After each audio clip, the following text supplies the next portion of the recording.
Hi, and welcome to this Get Rich with Me, Get Ready with Me. Today I want to talk about the basics of investing. Now, before I get started, quick note, I'm not a financial advisor. I'm not a financial expert, but here's what I am. I'm a regular girl who has learned more about money over the last 5 years than all of my life before combined, and is successfully growing my family's net worth year after year. There are a lot of beliefs about money I realized I had that just were not true. They were myths and misconceptions, and they were things that were holding me back. So that's why I wanted to do these videos. Well, let's get into it. So when I was 24, I asked my father to teach me about investing. My father was an economist.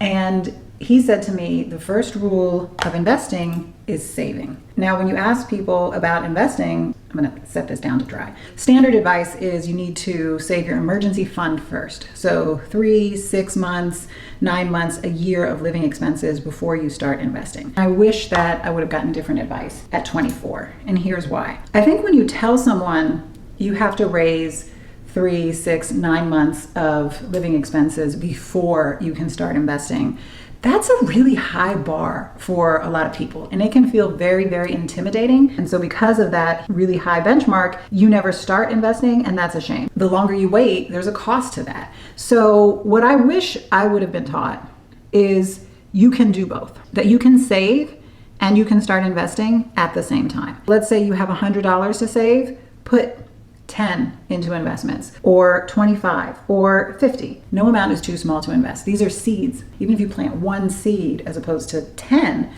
you're still going to get some kind of harvest. The reason that it's so important to get started is because it really is the long game. It's about time spent in the market. That's where you're going to make money. You want to start as soon as possible. You want to give yourself as much time as possible, and something is better than nothing. The other thing is investing is kind of a forced savings. When I was 24, having money in my savings account meant absolutely nothing. I was still going to spend it. Having money in investments is much harder to pull out. So I think it would have actually helped me save too. Okay, so now you have some money that you want to invest, but where do you put it? There are different types of investments that we can think of in terms of the risk and the interest. So the interest is how much money you're going to make, but they carry different levels of risk. Because at the end of the day, in a lot of ways, it's kind of like gambling, especially depending on the type of investment. You could hit it big, or you could lose everything. And then there are other types of investments that are much lower risk, and you're pretty much guaranteed to earn the expected return, but it's going to be a much smaller return. The rule of thumb is the higher the expected rate of return, the greater the risk, which makes sense. Where you decide to put your money is going to depend on a couple of things. The first thing that you really want to think about is the risk. Can you afford to lose it? Because that's going to really determine where you're going to put it. 7 years ago, my husband really wanted to invest in crypto. It seemed super volatile and super risky.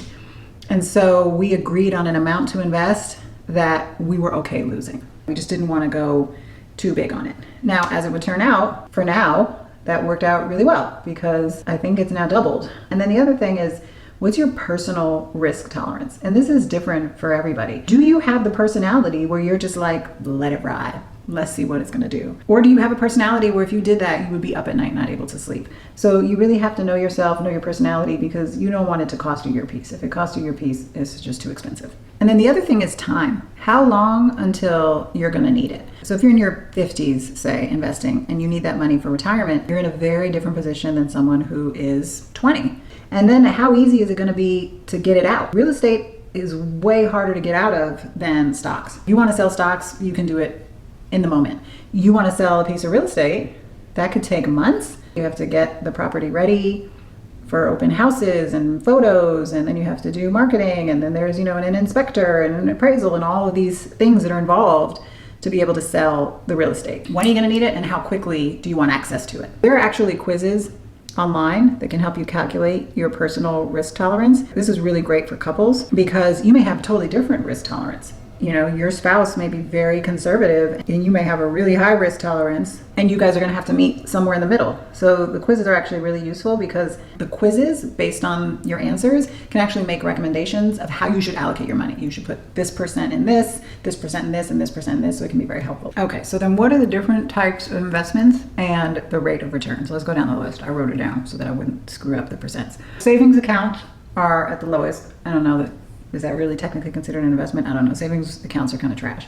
My savings account gives me 1%. It actually makes me mad. It's offensive. Like, you really got some nerve. Give me 1% of my money. So savings accounts generally are between 0.5% and 4% that you're earning on your money. Okay, then you have bonds. Bonds are when your money is used to lend to the government, could be city government, or to a company. And that rate is going to be 2 to 6%.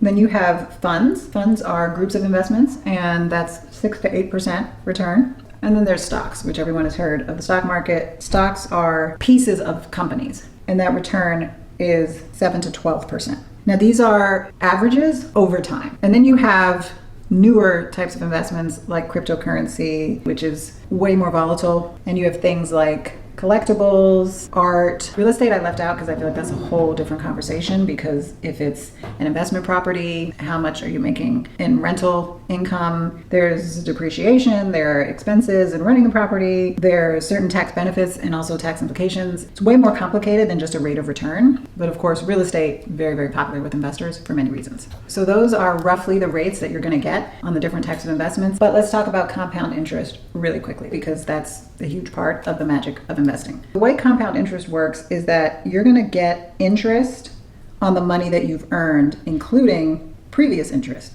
For example, you invest $100 in something that has a 10% rate of return. So after said period of time, you have $110. The interest rate is still 10%. So now you're earning 10% on $110, not $100. So that would be $11 roughly. So now you have $121. You're going to be earning 10% on 121, and so on and so forth. So compound interest is really where your money grows. There are compound interest calculators online that can easily calculate it for you, so you can see what that $100 will look like in 5 years, 10 years, 20 years, 40 years. You can really see how it's going to grow. When it comes to the stock market, which is what most people are familiar with and think of with investing, there are 2 pieces of advice that were shared with me early on that I just want to pass on. So the first is individual stock picking is really hard. What that means is like identifying a Facebook or an Apple right at the beginning when they first go public, or when they're kind of an unknown stock and now they're worth 100 times what you invested and you're super rich super fast. That's really rare, and it's really hard to do. If it was easy, everybody would do it. So that's why a lot of people go with index funds, which is groups of stocks, and you can invest by industry. So if you're interested in, say, healthcare or technology, you can look for index funds that focus on certain industries. I personally, I have to touch the fire 10 times before I believe it's hot. And I ignored that advice. I was taking Ozempic because I have a history of disordered eating. And I was like, this is the best thing ever. It's so great. It's going to change the world. So I'm going to invest in it. So I invested in that one stock. That is stock picking, when you identify one stock and you invest in it. And so initially it did really well over double, but it was doing so good. I was checking it every day and I was like, see, those experts don't know what they're talking about. I picked a stock, one single stock, and it's doing amazing. Well, now if I'm lucky, it's back down to where I bought it. On a good day, I haven't lost any money. On a bad day, I'm down a little bit. So maybe those experts do know a little bit about what they're talking about. The second piece of advice that I was given is don't try to time the market. Time in the market is more important than timing the market. Meaning you can't watch it and say, oh, now's a great time to buy, now's a great time to sell, now's a terrible time to buy, a terrible time to sell. It's really hard to predict it and to time it. There are a lot of people who are trying to do that. And so your best bet is just to be patient and just leave it alone. Making a decision about where you should put your money. I used to think that it was really kind of about like gut instinct, or maybe I needed to do a little bit of market research. At the end of the day, it's really about numbers, as basic as that sounds. So one thing that I did that made that really clear to me was getting a spreadsheet and lining up the options, right? So I can put money in this, I can do this with it, I can do that with it, and then running the numbers.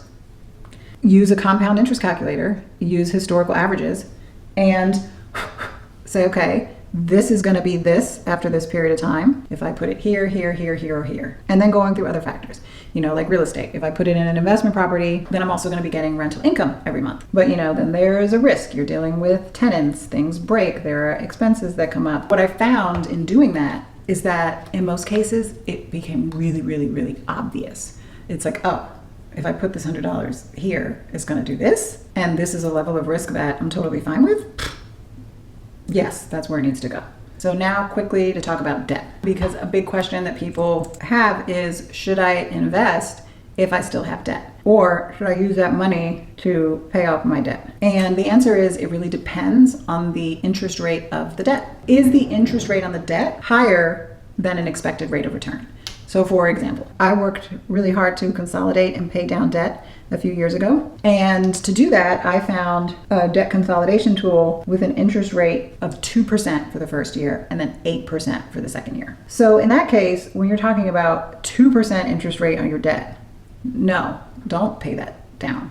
Leave that, because you're likely to earn more than 2% in almost any investment that you put in it. But if you have credit card debt, say, that's at 20%, it's really unlikely that you're going to find anything that's going to outperform 20%. So you might as well go ahead and pay that debt down so that all your gains are not getting eaten up by the interest rate on your debt. The final question is, yes, you're ready to go. How do you actually get your money from your bank account to some kind of investment? There are a lot of platforms that you can use for that. I am not comfortable recommending any, so I would suggest you Google personal investing platform and then just do your research and compare fees, because you don't want all your gains eaten up in fees. And you want to take a look at what they're offering you. Are these managed accounts where somebody else is making all the decisions, which you may prefer? Is it a self-managed account? You're going to want to do a little bit of research on that and find the one that works best for you. Thank you so much for watching. I really, really would love your feedback. And since we're on the topic of investing, I do have a question for you. Do you consider really expensive maintenance and beauty purchases, for example, a $2,000 wig, to be an investment? I guess technically it's not.